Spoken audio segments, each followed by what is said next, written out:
Raise your horns high and let your spirit flow. It's the classic metal wrap-up show.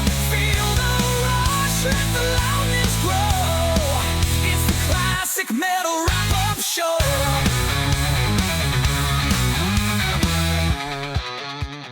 So we were just chatting. Well, Evil invited. Wait a minute. I had met Jim. We were just talking about how and when that was that we connected, and it was Right. that Death Angel gig. I think you Right. were interviewing him. I had Mhm. interviewed him prior to you, and then you said there was a little bit of a blow up there, and it kind of you had to think on the fly and change things around a little bit. Yeah. But Evil, so you attended the Queensryche show, and then I was like, "Hey, the guy in the singer in the opening band, that's Jim. I met Jim, and I casually, I think we've done some messaging back and forth. But when I was doing the Sleaze Rocks thing, I think we did a few Right. things when we covered Cruella, and then Mhm. what was the other band? Silent Storm. Silent Storm. That's what it was. So Yeah, that's this record here. there you So, go. Yeah, that's it right there. Oh, That's the Yep. album. So I guess Evil. I mean, do you want to do a little bit of an introduction into this whole thing? How we got this all set up? Yes. So this is Jim. Jim is a lead singer of Emissary. Emissary is a metal band here in Southern Oregon, or I guess throughout. Do you guys play all over the Pacific Northwest, or just mostly Oregon? oh no, we play all over the place. I mean, we played. Oh. We got in a tour bus and went all the way across the states a few Sweet. years Well, ago. there you Ended go. up in Chicago. Played Awesome. Legions of Metal in Chicago. Yeah. Well, there you go. So everybody, this is Jim from Emissary, a great metal band. I've seen them twice now, opening for Firehouse last year and Queensryche this year, and they kicked ass both times. And they have a great song out there that I really like called "The Crystal Witch." You guys should go check that out. And yeah, so thank you, Jim, for coming on. Absolutely. Thank you for having me.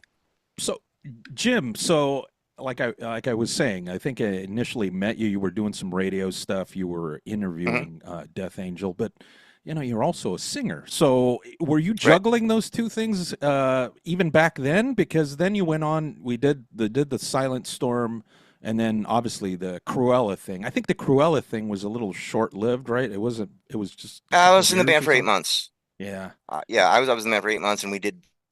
I want to say 3 shows. We played Northwest Metal Fest. We opened Right. for YNT, and we did a show at a place called Johnny B's here in Medford. And I think that was it. Like the 30 shows, we had like 9 rehearsals, and then played 3 shows, and then I opted out because they wanted me to go up and for rehearsals basically every 2 weeks, and I'm in Medford, and it's like, okay, that's a long drive just to go up to play the songs that everybody knows that I know how the songs go. We don't need Yeah. just And they were still based out of Portland, right, at that point? Or Uh-huh. were they? Yeah. Okay. So yeah, that's Yeah. a long haul. Jeez. yeah. Yeah. Okay. Yeah, so I've been in That's Oh, go ahead. oh yeah, I've been in different bands at different times. I've been trying to go through it in my head, preparing for this, trying to think like, okay, what years was I, and that led me to remembering like, wait, where was it that we met, and Right. because we've obviously been aware of each other for a long time. Mm-hmm. Right. So in Silent Storm, so what happened with that? Because I do remember us doing a review of the album, and then I think Olivier covered various different things in the little news snippets that he does for the Sleaze Rocks. Right. Yeah, basically that crumbled because of COVID. It was, the album was almost done. COVID hits, and then all of our tour plans, everything falls out from underneath us. We'd been invited to play Lima Metal Fest in Peru. Oh, wow. And the previous year, I think it was King Diamond and Fate's Warning were on that. So it was a big deal for them to get American bands, and they invited us, and we had everything, squared away, and we had a string of dates with Grim Reaper, a bunch of festivals all over the place, these new wave of traditional heavy metal kind of festivals or whatever. And when everything fell out from underneath us, we've been working our ass off to like, with PR and like with Sleaze Rocks and just keeping the name out there and playing a ton of shows. When the opportunities fell out from underneath us, the guys were just like, hey, we could still go and play, wineries and casinos and play blues covers. And I was just like, I give my blessing. I'm like, okay, cool. Like you Mm. guys go and do that. I'm not going to do that. Yeah. I'm here to play original heavy metal. So, and right at the time that was, um, uh, closing up, Yeah. this book came out called Rusted Metal. Are you familiar with that? Oh, I've heard it. Yeah, I've heard of yeah, right. It's this history book of the Sure. Pacific Northwest music scene, heavy Right. metal music scene, and Emissary was a band that in the early 90s that we'd done like 5 demos and were together for a few years and basically couldn't get signed because everybody was taking on grunge at that time. So what you know that goes away completely, and we think, oh, that was just something we did when we were kids and it's never gonna be a part of our life again or whatever. And that book comes out and they put a picture of us in there and a bio and talk about me being in Silent Storm and Cruella and all of that. And next thing I know, record labels are fighting over who gets to put out the new Emissary record. And they're like, if you guys reform, we'll put the record out and finance it. And that's ends up being this album here. The Wretched Masquerade came out just after all of that went down. So it Hmm. was kind of a perfect storm that Silent Storm was ending and the opportunities were opening up for Emissary. So Right. jumped into Emissary and been doing that since. Right on. You got Go ahead. anything there, Evil? No, you were going to say something. I can see Oh, you're. my only thing was I get wanting to do original stuff. So you were definitely focused on moving forward with original stuff and not doing the whole cover thing. Yeah. I've never played in a cover band. I've never Oh, really wow. done that. I've never Okay. worked in the. I always play with guys that have, Hmm. and it's just never been my thing. It's just been like, just not something I'm interested in. Right. And the guys, it's a different style of music too. It was like kind of music that I wasn't really that into either. So again, I kind of gave my blessing, and we all, parted ways amicably. And yeah, That's a and then there's major still a band. Yeah, that's a major shift, right? Going from what you guys were doing to something, would you say more of like a blues rock type? Yeah. Yeah, that's a huge shift. Well, they were doing stuff like that before I got a hold of Ah, them. okay. And I basically invited, the best musicians I could find to be in Silent Storm. They Hmm. weren't kind of, authentically heavy metal guys the way Okay, that, guys like us are. Like sure. they were just good musicians that were Oh, like, yeah, we could wow. do this. We could do this heavy metal thing too. And then it ran its course and the record's Hmm. done. And then there's no opportunities for us to go out and play live. So they're like, okay, we're going to go back to doing this other thing that we like. Huh, interesting. So the Yeah. level of commitment to that particular genre of music wasn't really there for them. I mean, they were skilled musicians, it's just that wasn't their thing.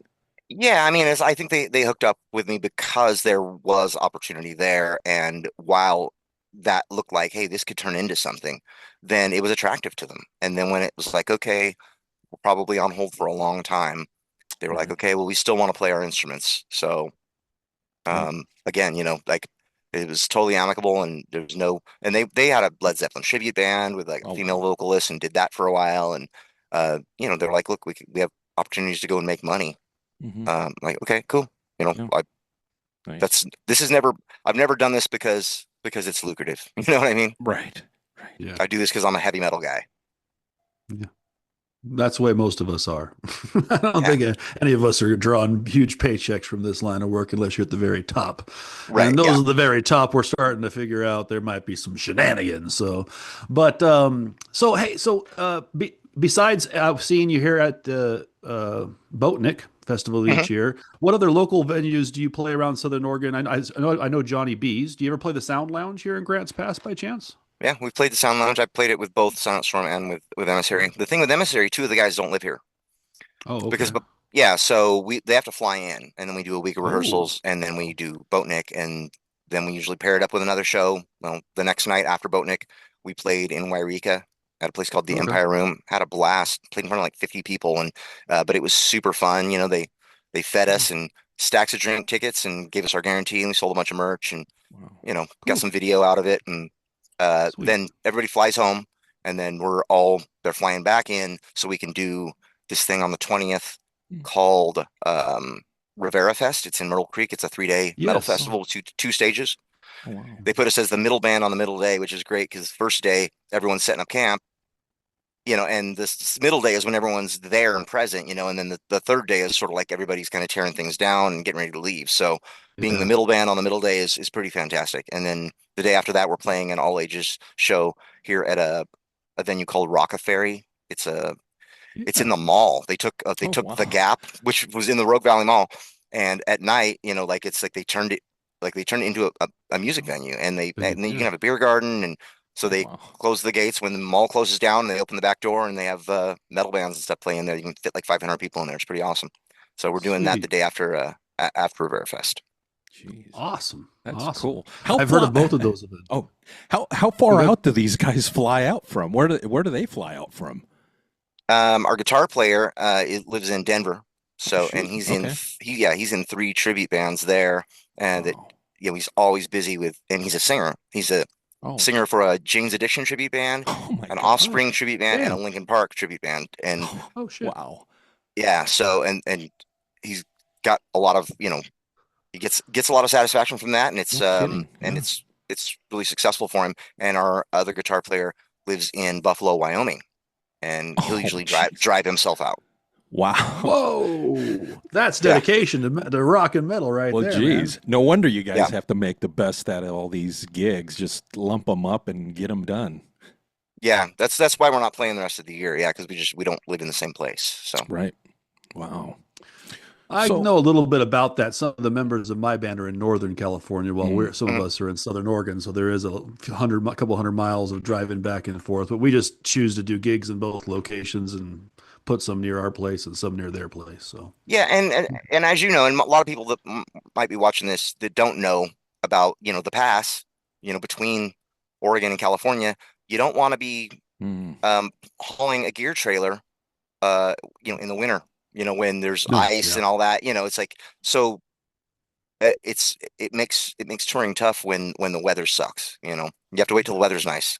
So yeah. we kind of smash everything into summertime, and then when the weather's crappy, then we try to get recording done, and hmm Yeah. we're working on releasing another full length album right now.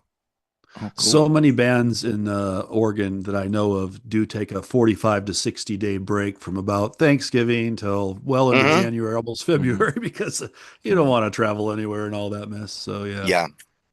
Wow. for sure. As far as like yeah, I mean, the way you guys work, I guess it's all like file sharing type deal, or how do you guys work that in, being that you have distance between two of the other members in the band? We all have our own studios. So wherever it starts, usually, drums and rhythm guitar or whatever. Yeah, it'll file sharing basically just so we can get the stems. So, and I record my vocals right here, actually in this corner of Oh, this room with these with all this foam up here, okay. and then we send everything in to get it mixed and mastered. Wow. How open is a guy like you to like feedback from some of these guys in the band that are like, hey, try this, or move this around, change this lyric. I think because I'm imagining you're the primary lyricist in the band. Yeah, So yeah. how do you handle that? Yeah, I'm open to suggestion if it's somebody that that has done a few things, but it's just like if it's just your buddy that's never written a song, you should Right. say this instead of that, Right. or Yeah, you yeah, should do that. You should do 8 choruses at the end of the song. You know what I mean? Like, Sure. I actually, it's funny you asked that because when we did the Crystal Wish, Oh, um, that Evil was mentioning this CD here actually that I happen to have. Oh, nice. There you go. yeah, go and check that it's out, people. Yeah. even got the print on the CD and everything. Oh, cool. Um, when the second track on here is an experimental arrangement, we call it. And what I had done was I had taken a songwriting clinic, and there was an industry guy that was basically reviewing, like, hey, show me your song, and I'll make a suggestion of what I think would maybe make it better. And he he thought it was perfect, and he says, but since you're here, and I have to give you some kind of criticism, there's he said that the verse and the chorus had about the same energy, and then there's this alternate chorus at the end that has a lot of energy. And Mm, he goes, I don't think you should go back in and re-record it, but just think about your verse should be like smaller and your chorus bigger. mm, Um, and like the sort of dynamics of like Nirvana or whatever, like Right, when right. you think of like the verse is really small sounding and then the chorus is big. Yeah. So Yeah. what I did was I took the song, I put it in my DAW and I cut it up and crossfaded it and sent it back in to get mastered and used the alternate chorus at the end as the main chorus. So it would do the thing that he suggested, which was, like this. Mhm. And it's interesting, to listen to it and go like, oh, that's a suggestion from Right. somebody that has no, dog in the fight. It's just like, Sure. here's a thing you could try. So since I paid to get it mastered again, I was like, let's put it on the CD. So you get Mm. the regular version of the song and then the Oh, the cool. experimental arrangement. Yeah. Right, right. Oh, Nice. awesome. Cool. That's cool.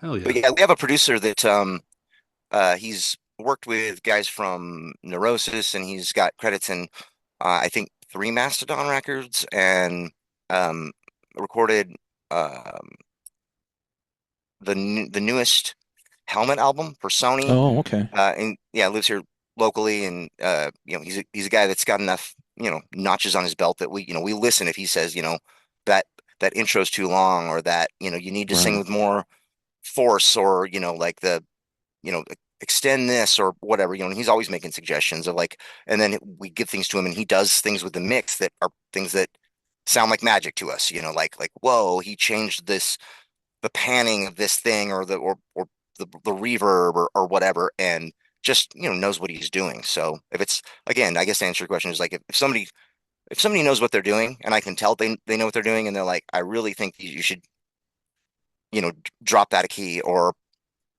Yeah. speed it up by 10 BPM or whatever, we will try things out and see see Nice. how it sounds. And a lot of times, yeah, it is an improvement. Yeah. So, question on that, real quick though. So, do you play guitar yourself, or do they Uh-huh. submit the riffs and the music? Oh, okay. Well, there you go. So you come in with your own riffs and lyrical or melody ideas for it. Gotcha. Yeah, Yeah, because I'm and a, I as mean, as a as a bass player and vocalist, people find it hard to believe, but I usually walk in with the bass line and words and music that I'm going to sing to my bass line, and my band goes, well, "What is that?" It's just a dun, dun, dun, dun, dun, on the Yeah. bit. But once they go through it a few times, they figure, "Oh, okay, I know what he's doing. I see where he's going." But sure. every band has a different way of working out what they do. Yeah. When I'm coming up with something, I usually don't come up with just a part. I hear the whole thing in my head. I know what the drums are going to do.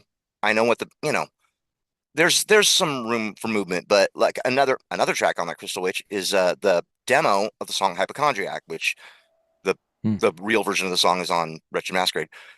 And it's my home demo where I played everything. And just basically to get it recorded, it's not supposed to sound good. It's just supposed to be like, here are the parts, guys. And I showed it to the band, like, this is how the song goes.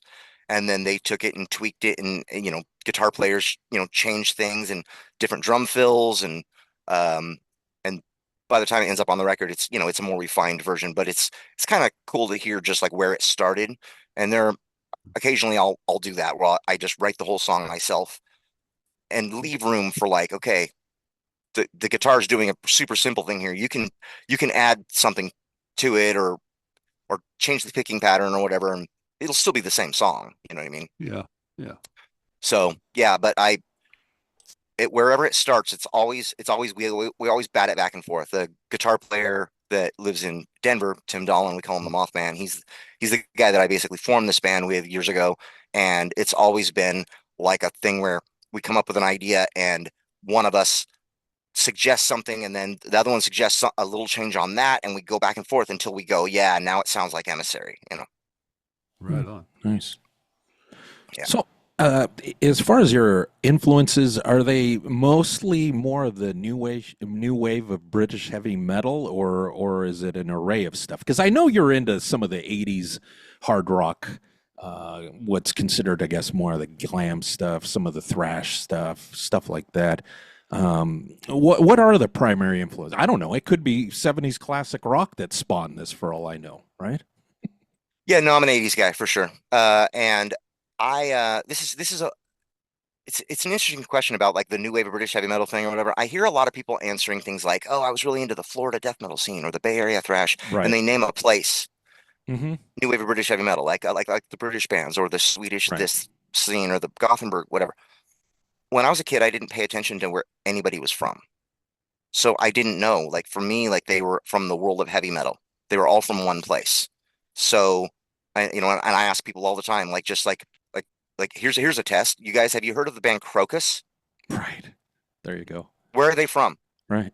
Do either of you guys know where Crocus is from? Yeah, and aren't they Swiss? Switzerland, right? Switzerland. Wow, you're the first person to actually get that right. Yeah. And Most people go like, I don't know, they're from New Storaci's Jersey. actually from Malta. So yeah, Mhm. Malta, but the yeah. island of Malta.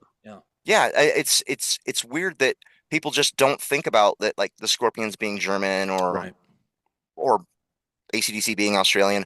I just none of that mattered to me. Like I just liked good heavy metal. So like most kids, when I was 12, I heard Van Halen and then AC/DC, and of course, later it was Priest and stuff. And when the Metal Blade stuff started happening in like '84, when all the like Metal Massacres were coming out, and all the Lizzie Borden and Armored Saint and that kind of stuff,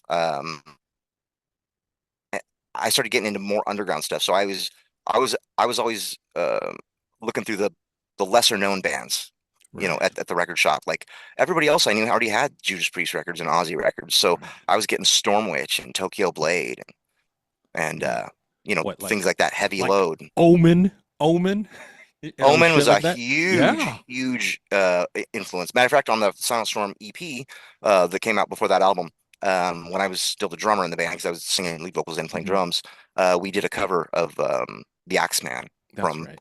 from the first Omen album, Battle Cry. Yeah. So yeah, all that basically the underground kind of crossover. There wasn't categories yet. It was like, Right. I guess people call it like classic US power metal, Mm-hmm. and then some more of like the hair band kind of thing. And it's the same with those bands too. Like I liked the lesser known bands all Sure. the way through, like up until the early '90s or whatever. Like Right. everyone else was listening to White Snake, and I was listening to Babylon AD, and Yeah. That's another good one right there. yeah, that first Babylon AD record, so good. Yeah. Kick Axe, Kick Axe. Yeah. Or it was it. what was that band from Arizona? Icon. I mean, yeah. So good. Yeah. So good. Lots of good shit there. I mean, there are a lot of bands, especially you go through the whole Metal Blade roster. I think, like the early Bitch stuff. Hmm. Anvil was on Metal Blade there after the first few. What is it? Was it Attic or Attic whatever Records. Yeah. the classic That's what stuff I had. that- I had Metal on Metal, and it was on Attic. Yeah. It was the Canadian label or whatever. Yeah, I mean, there's a lot of that shit where it's like the first few records are like must have, kind of like with the first few couple Venom records, first three probably, But yeah, lots of good stuff there. For yourself, I mean, what's it if you were to dig deep? What's two or three good recommendations as far as bands from the world of the heavier side of things? Recommendations for like if somebody Yeah, was for like, other okay, for other people to check out. Yeah. I'd say any of the first 3 or 4 Storm Witch records, German band. They call them the Masters of Black Romantic. Mm, The first 2 Tokyo Blade records, great. the self-titled one that is also called Midnight Rendezvous, and Night of the Blade. Both of those absolutely excellent. And there's in the late '80s there were a couple of like whatever hair bands that I think put out records that were as good or better Mhm. than most of the bands that you'd see on MTV. There's a band called Ivory Tower. It had an album Mm. called Heart of the City, and a band called Reckless. Okay. Not the Reckless from Canada, but the Right. American one. Yeah, They had yeah. an album called No Frills, Okay. and they were like, remember Black and Blue? Like Yeah, Reckless is a I lot like love Black and Blue. Yeah, Yeah, fucking great. yeah. If you hear Reckless, you're gonna be like, whoa, these could totally be Mhm.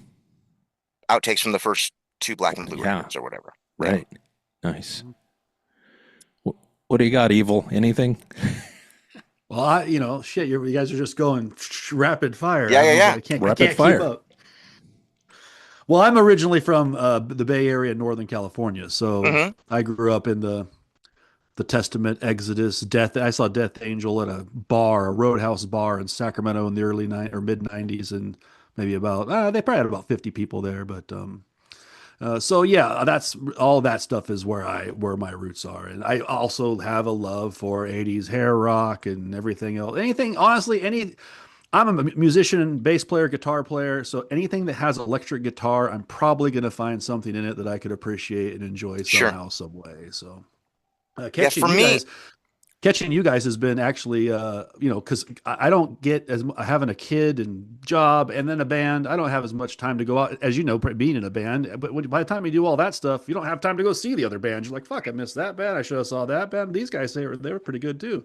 yeah, And half the time I'm playing one place, the Sound Lounge, and the next night some other band's coming in. But like you guys, I'm going somewhere else to play, so I'm not going to be able to see that band tomorrow night that I want to see when they pull into town. So to see you yeah, guys over here, this thing at Boatnick, my kid loves to go to, and that's obviously something that's all ages. And he's an aspiring drummer, so he's in there always wanting to see what the drummers are up to. So that's awesome. he, Yeah, yeah, he Ba- he enjoys your drummer. Obviously for Queensryche, he was up there trying to see what Casey Grillo's doing back there. right. Yeah. Yeah, Boatnick's been great to us. I've played Boatnick 7 times. Once with a band called Blood Moon Warning. I was the drummer in that band. We played with Warrant. The next year, Silent Storm played with Dawkin, and then the year after that, then it started being Emissary, and it's been Tesla, Stephen Piercy, um, Sebastian uh, Bach. Sebastian Bach. Thank you. Yeah, I didn't get to go that year. Firehouse. Yeah, Yeah. you didn't get to go. No, I was booked. My band gets booked sometimes. The Memorial Day weekend and stuff. Sometimes you Sure. get the call and you're ending up going over here and you're wishing you could be over there, but you got to go earn the money over here. So It's yeah, I didn't get weird to to see Bach. it's weird to be the band that we are and to sound the way we do because you mentioned the Bay Area thing. So Tim, our guitar player, he's also from the Bay Area, and he grew up the same thing, watching all the bands in clubs and going to see Death Angel, back when Andy was 12 or whatever. Mhm. So that's and his favorite record of that era is one. There's a lot of contention about like it's Act Three, man. He's like basically when all the thrash bands started doing their Black album, when that was he's like Right. that's like Yeah. the best stuff because it's not a million miles an hour and they weren't afraid to be melodic and stuff and you get Mhm. that the Yeah. thrash sound but it's not actually thrash. It's like it sounds like thrash but Yeah. it's all like a lot of mid-tempos, slightly simpler stuff, Yeah. Yeah. like when Nuclear Assault did Something Wicked This Way Comes and Right. Testament did the Ritual, Ritual. obviously Megadeth, with Countdown and those, you know, even Metal Church. We get a lot of comparisons to Metal Church. I love the Mike Howe era. Human Factor, like it's basically Mhm. like, Yeah. oh, we're kind of a thrashy band, but we're not scared to write something that could be played on the radio or Melodic. whatever. Yeah. Right. So, Absolutely. but to be the style of band that we are in the time period, now it's really weird to try and find bands that are similar enough Mhm. that it would make sense for us to play with. I don't like following death metal bands Yeah. because, but I've got plenty of great friends in death metal bands, and it's nothing against the music. It's the Yeah. fans don't want, the energy level is so crazy Yeah. after a death metal band gets off stage and we go up there and it's all melodic and I'm Mhm. not doing the Cookie Monster voice and it's not, we're not doing blast beats or whatever. It just kind of seems like the energy isn't right or whatever. So we Right. keep saying For like we, sure. we need to get a short run of dates with somebody like a Metal Church or an Armored Saint or somebody like Mhm. that, Heathen, Yeah. Oh Yeah. yeah. Armored Saint would be sweet too. Yeah. Yeah, because we have that classic US power metal thing that's also got the melodic thrash thing, sort of mixed together. Yeah. Right. Yeah. I could definitely hear that. That would be a good pairing. Yeah, all the bands we played with at Boatnick, it seems like it works. You know what I mean? Yeah. We play a slightly lighter set, when we're playing with somebody like Firehouse. Mhm. Make sure to play the slow stuff, and we don't play the couple sort of speed metal songs. We just leave those out. And then if we're playing with heavier bands on a festival or whatever, we usually leave out the ballady kind of stuff and we play the Mhm. heavier songs. Yeah. Yeah. Nice. Well, you knocked it out of the park before Queensryche the other night, and I was telling Ruben I had never seen Latore live. I had seen Mhm. Queensryche with Jeff Tate all Hmm. '90s through the early 2000s, and no knock on Latore. I just didn't know, is this going to feel a little bit like the guys kind of like the Substitute, and I'm wishing I had Tate there or something. I got there and he blew my ears off, man. I was like, holy shit, this Yeah, guy can hit all the notes all the time and almost do it effortlessly. yeah, And so I was telling Ruben, I don't see if I was Whip and Eddie, I don't see any reason to turn around now. I would just stick with Right. that current lineup and keep playing, man. oh So yeah. And it's no knock Yeah. against Tate. He's doing his own Right. thing. It's just it's actually very different when you really look at what he's out there doing. Matter of fact, he's going to be down at the Elk Valley Casino in Crescent City in November. I'm Mhm. thinking about going down and checking that out just as kind of A and B in one year with the two different bands and what they're doing. So, Yeah, I prefer I think I prefer Queensryche with Todd over whatever Tate is doing now. You know, if I were to yeah, choose, if they're both playing the same night, you know, I'm gonna go see Queensryche Latour. with Todd. Yeah. That's kind of how I came away feeling for sure myself. Yeah, I mean, I've seen Queensryche more times than any other band. I mean, of the big bands, like thinking about it, like just going through like how many times have I seen whatever, you know, you go through. Raise your horns high.